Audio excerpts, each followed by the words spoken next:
sini nya.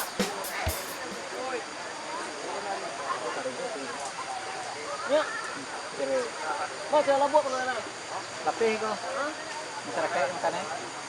Betan ko yang mau kan sa mana? Yun. Si lapih daminan igi dong Apa kimera. nya?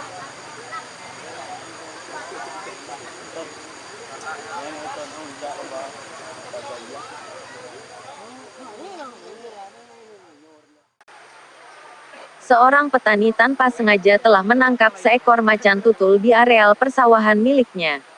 Kejadian bermula ketika si petani memasang perangkap kawat untuk menghalau hama babi hutan yang sering merusak tanaman padi miliknya. Tapi ketika tengah malam si petani dan seluruh warga kampung dikejutkan dengan suara macan mengaum. Tidak ada yang berani keluar rumah untuk mencari tahu dari mana asal suara itu. Hingga pagi auman masih terdengar. Warga kemudian berbondong mendatangi sawah milik si petani yang diduga di mana suara itu berasal.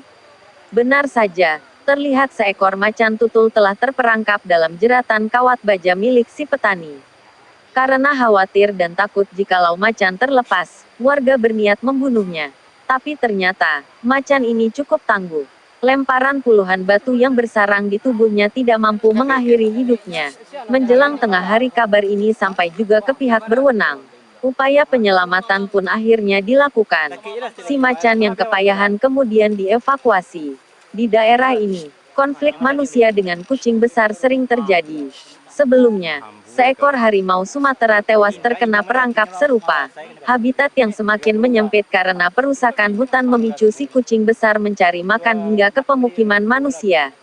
Beberapa kali juga terjadi perburuan ilegal yang dilakukan penduduk. Tapi si petani tidak pernah bermaksud menangkap harimau ataupun macan tutul. Ini adalah ketidaksengajaan. Si petani hanya menyasar hama babi hutan. Tapi malah dapat macan. Sial benar ya nasibnya si macan. Itulah kisah nyata tentang pasang perangkap babi dapatnya macan. Bukan asal cerita, tapi kejadian nyata yang sesungguhnya.